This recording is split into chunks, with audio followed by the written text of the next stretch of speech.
Hi guys, स्वागत है आपका हमारे YouTube चैनल यूवी इंस्पायर्ड में। तो चलिए शुरू करते हैं आज की कहानी। आज मैं आपसे यही कहना चाहता हूँ, अपने शब्दों को अपनी ताकत बनाइए, अपनी सोच को सकारात्मक बनाइए, अपने जीवन को नई दिशा में ले जाइए। जब आप अपने आप से सच्चा प्यार करेंगे और खुद को प्रेरित करेंगे तो आपका जीवन पूरी तरह से बदल जाएगा। याद रखिए, आप जो सोचते हैं वही बनते हैं। इसीलिए अपने विचारों को इतना ऊंचा रखिए कि सफलता आपके कदमों को चूमे। जीवन में शब्दों और सोच की शक्ति को समझना बेहद महत्वपूर्ण है। हमारे शब्द केवल आवाज नहीं होते, बल्कि एक ऊर्जा होते हैं जो हमारे और दूसरों के जीवन को प्रभावित कर सकते हैं। यह शक्ति इतनी गहरी है कि अगर सही तरीके से उपयोग की जाए तो यह असंभव को संभव बना सकती है। अक्सर हम अपने आप से ऐसी बातें कहते हैं जो हमें कमजोर बना देती हैं, जैसे मैं यह नहीं कर सकता, मेरे पास पर्याप्त समय नहीं है, मैं सक्षम नहीं हूँ। क्या आपने कभी सोचा है कि ये शब्द आपकी सोच और आपके कार्यों को कितना प्रभावित करते हैं? अगर आप खुद को बार बार ये बताएंगे कि आप असफल हैं, तो आपके अंदर की ऊर्जा वैसी ही हो जाएगी। लेकिन अगर आप अपने आप और खुद को ये विश्वास दिलाएं कि मैं सक्षम हूँ, मुझे अपने लक्ष्य तक पहुँचने से कोई नहीं रोक सकता, मैं हर परिस्थिति का सामना करने के लिए तैयार हूँ, तो आपकी सोच बदलने लगेगी। याद रखिए, जब सोच बदलती है तो जीवन भी बदल जाता है। दोस्तों, गौतम बुद्ध की शिक्षा हर किसी के जीवन को नई दिशा दे सकती है। अगर आप भी ये मानते हैं तो कमेंट में नमो बुद्धाय लिखिए और इस कहानी को अंत तक जरूर देखें। आपकी जिंदगी बदलने वाली है। आइए कहानी की शुरुआत करते हैं। दोस्तों, एक नगर में एक महान बौद्ध भिक्षु रहा करते थे। वह बहुत ज्ञानी थे और बहुत ही शांत स्वभाव के थे, और उनकी यह बात ही उनकी विशेषता थी। एक बार की बात है, बौद्ध भिक्षु नगरवासियों को उपदेश दे रहे थे। बौद्ध भिक्षु कह रहे थे कि शब्दों में जीवन बदलने की शक्ति होती है। अपने शब्दों से जीवन बदलो। हम जो भी शब्द अपने लिए या दूसरों के लिए कहते हैं या जो भी बातें करते हैं, उस पर हमें ध्यान देना चाहिए। इतना कहकर बौद्ध भिक्षु ने अपना उपदेश समाप्त किया, वहां से चले गए। लेकिन एक दिन बाद बौद्ध भिक्षु एक मार्ग से होकर गुजर रहे थे। उसी मार्ग से एक युवक होकर गुजर रहा था। उस युवक ने जब उन बौद्ध भिक्षु को देखा तो वह जोर जोर से हंसने लगा और कहने लगा, अरे साधु महाराज, आप तो बड़े ढोंगी हैं। आपके उपदेशों में यह कहने से कि शब्दों में बड़ी ताकत है, आपकी बात सत्य नहीं हो जाएगी। यह सब सिर्फ बातें हैं। भला ऐसे कैसे हो सकता है कि शब्दों से हमारा जीवन बदल सकता है? उस युवक की सारी बातें उन भिक्षुओं ने ध्यानपूर्वक सुनी, और उसके बाद वह मुस्कुराते हुए उस युवक से कहते हैं, बेटा, नाद से ही तो दुनिया प्रकट हुई है, और अच्छे शब्दों के पीछे भी नाद ही होता है जो पूरा जीवन बदल देता है। वह बौद्ध भिक्षु उस युवक से कहते हैं, देखो, मैं तुम्हें अपने अनुभव से बता रहा हूँ, लेकिन फिर भी तुम्हें यकीन ना हो तो तुम खुद इसे आजमा कर देख सकते हो। उन बौद्ध भिक्षु की यह बात सुनकर युवक थोड़ा सा गंभीर हो गया। उसने काफी देर सोच विचार किया और उसके बाद उन बौद्ध भिक्षु से कहता है, हे गुरुवर, अगर ऐसी बात है तो आप मेरे साथ चलिए। मेरा छोटा भाई है, उसकी उम्र करीब 20 वर्ष है और उसे न जाने क्या हुआ है। वह करीब 3 वर्षों से कुछ भी नहीं करता है, बस लेटा रहता है और दिन भर कुछ ना कुछ सोचता रहता है। उसकी यह हालत देखकर हम सब बहुत परेशान हैं। माता पिता भी बहुत चिंतित रहते हैं। हम सब ने कई तरीके अपनाए, कई योजनाएं अपनाई, लेकिन कुछ भी काम नहीं आया। हमने कई बार उससे बात करने तक की कोशिश की, लेकिन वह हमसे कुछ भी नहीं कहता। परिवार का हर एक सदस्य पूरी तरह से थक चुका है, हार चुका है। आखिर वह क्या करना चाहता है, किसी को कुछ नहीं पता। तो हमारे शब्दों से उसका जीवन क्यों नहीं बदला? और जैसा कि आप कह रहे हैं, शब्द सचमुच जीवन बदल सकते हैं, तो क्या आप मेरी मदद करेंगे? इस पर बौद्ध भिक्षु मुस्कुराते हुए उस युवक के साथ चल पड़ते हैं। वह युवक उन बौद्ध भिक्षु को एक खेत में ले जाता है और अपने भाई की तरफ इशारा करके कहता है, हे गुरुवर, यही मेरा भाई है जो पूरे गांव में आलस और मक्कारी के लिए मशहूर है। आप कहते हैं कि शब्दों में वह शक्ति है जो हमारा जीवन बदल सकती है, तो आप या आपके शब्द इसका जीवन बदल सकते हैं? अगर यह सत्य है तो आप इसका जीवन बदल कर दिखाएं। उन बौद्ध भिक्षुओं ने उस युवक के भाई को ध्यानपूर्वक देखा। वह एक पेड़ की छांव में आराम से सो रहा था। जब बौद्ध भिक्षु उस युवक के भाई के पास पहुंचे और आराम से उसके सर पर हाथ फेराते हुए कहते हैं, उठो बेटा, बहुत देर हो चुकी है, यह सोने का समय नहीं है, यह तो जागने का समय है। उन बौद्ध भिक्षु की आवाज सुनकर वह लड़का थोड़ा सा अचरज में पड़ गया। आखिर कौन है जो मुझे इतने प्यार से जगा रहा है?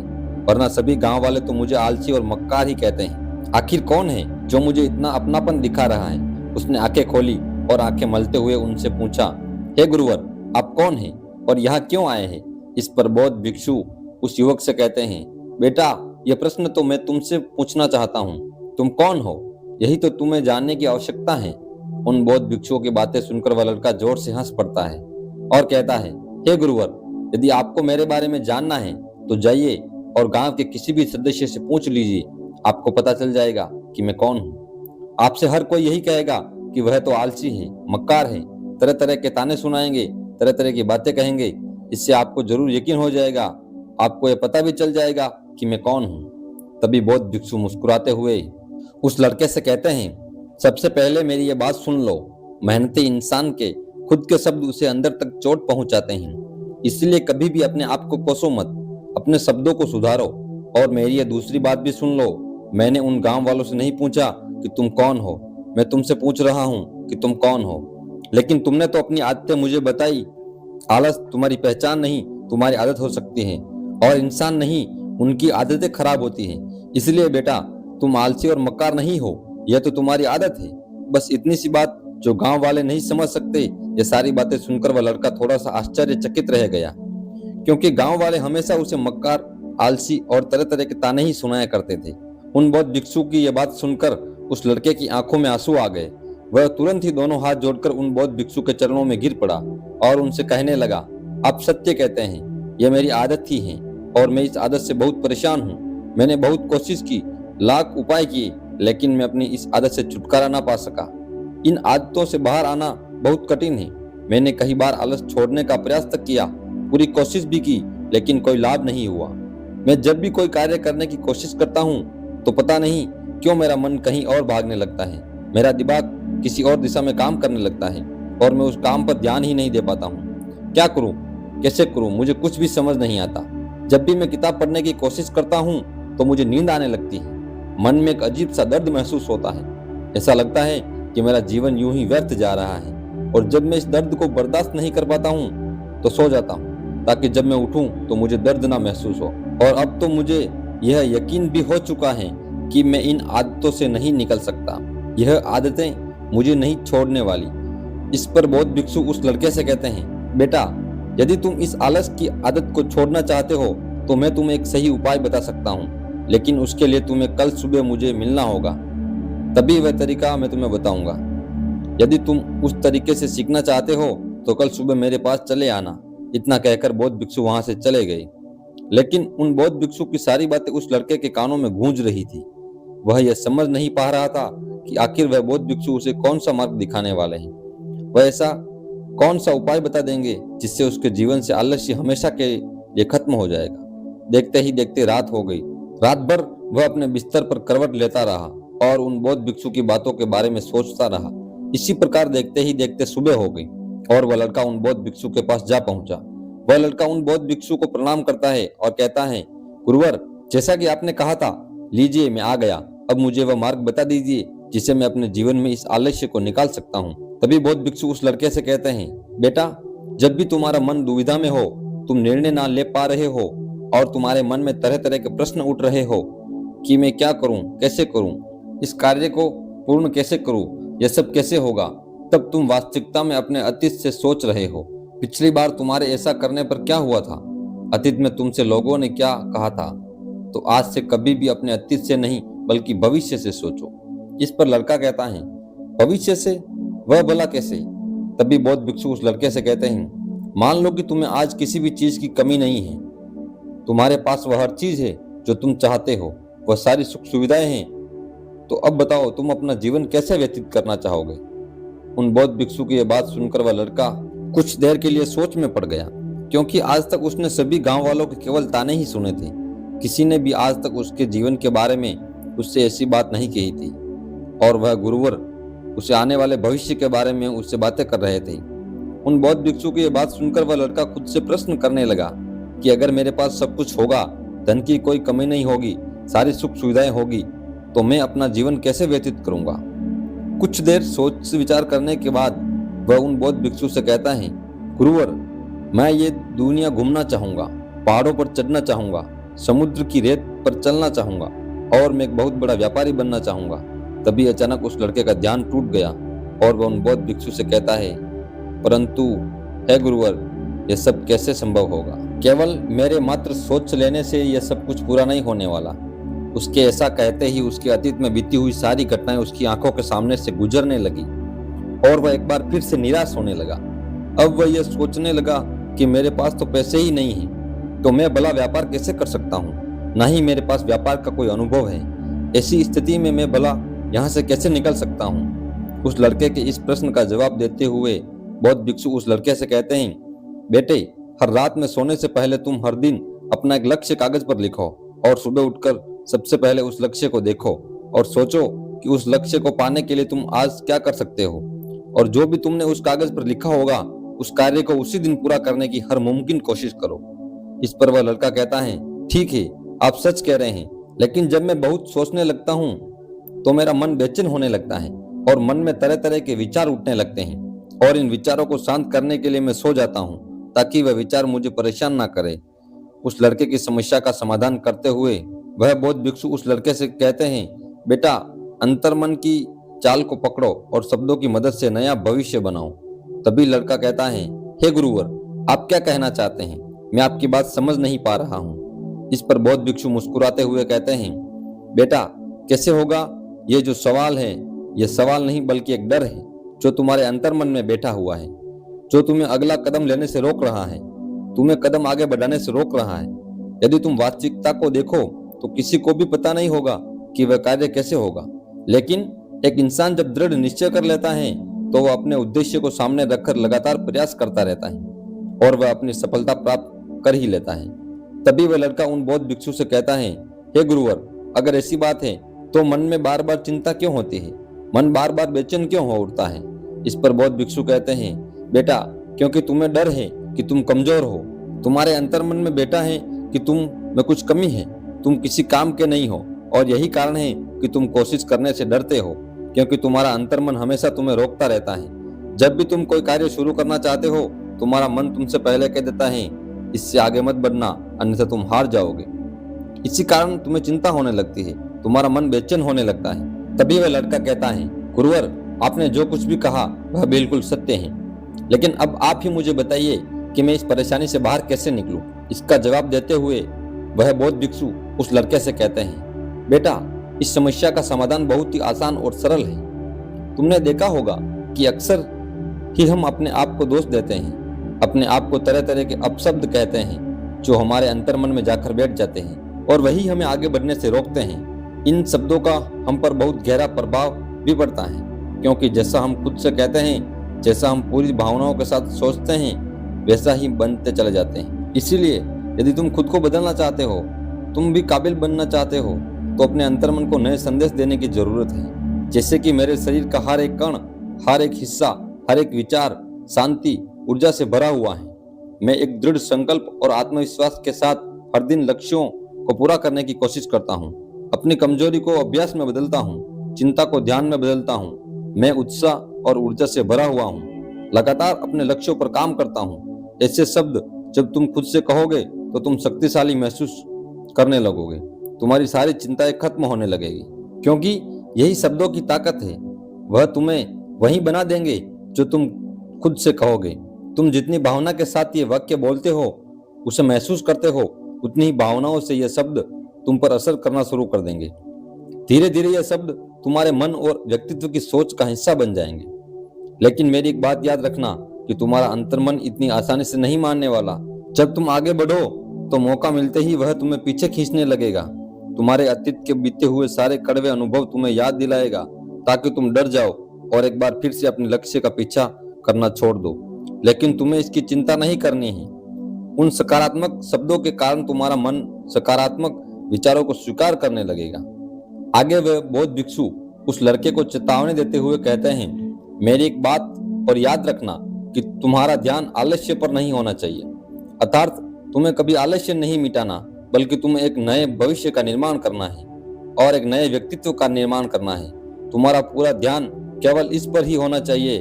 उन बौद्ध भिक्षुओं की बातें सुनकर लड़का कहता है, ठीक है गुरुवर, आप जैसा कहते हैं मैं वैसा ही करूंगा। तभी वह बौद्ध भिक्षु उस लड़के से कहते हैं, बेटा, अभी तो मैं इस गांव से जा रहा हूँ, लेकिन कुछ सालों के बाद मैं वापस आऊंगा। इतना कहकर बौद्ध भिक्षु वहां से चले गए और वह लड़का अपने घर लौट आया। लेकिन अब उस लड़के के मन में तरह तरह के विचार चल रहे थे। वह लड़का यह सोच रहा था कि अगर मैं अपनी मनपसंद जिंदगी जीने लगूंगा, अगर मैं दुनिया घूमने लगा, नए लोगों से मिलने लगा, अपनी पसंद का काम करने लगा, तो मेरी जिंदगी कैसी होगी। उस बात को ध्यान करके उसने एक कागज पर अपना लक्ष्य लिखा और लिखकर सो गया। अगली सुबह जब उसकी आंखें खुली तो उसने उस पेपर पर लिखा हुआ लक्ष्य एक बार दोहराया। उसके बाद वह कुछ देर के लिए शांत हो गया। तभी उसे उन बौद्ध भिक्षु की बात याद आई कि तुम अपने लक्ष्य के लिए आज क्या कर सकते हो।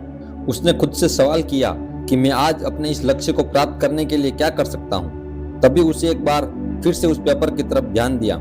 उस पर लिखा था कि मैं बाजार जाता हूँ और लोग व्यापार करने की कौन सी चीजें, कौन से सामान लेकर आते हैं, मैं उन चीजों को देखता हूँ।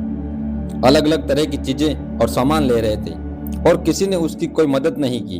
वह बहुत उदास हो गया और निराश होकर वापस घर लौट आया। तभी उस लड़के को उन बौद्ध भिक्षु की एक और बात याद आई। शब्दों में बहुत ताकत है और शब्द हमारा जीवन बदल सकते हैं। उससे वह सकारात्मक विचार याद आया। वह उसे सुबह शाम दोहराने लगा और अब से वह हर दिन ऐसा ही करता। देखते ही देखते महीना बीत चुका था, लेकिन अब तक उसके जीवन में कोई बदलाव नहीं आया था। अब वह लड़का यह सोचकर निराश होने लगा कि उसके जीवन में तो कुछ ही परिवर्तन नहीं हो रहा है। लेकिन एक महीने के बाद उसे महसूस हो रहा था कि वह पहले से अच्छा महसूस कर रहा है। उसका दिमाग अच्छी तरह से सोच पा रहा है। वह पहले से ज्यादा चलने फिरने लगा है। धीरे धीरे उसे समझ में आने लगा कि लोग आगे बढ़ते हैं, महान काम करते हैं, उनकी सोच में कितना अंतर होता है। वे लोग हमेशा शक्तिशाली विचार सोचते हैं। दूसरों की छोटी सोच और डर से वह कभी प्रभावित नहीं होते।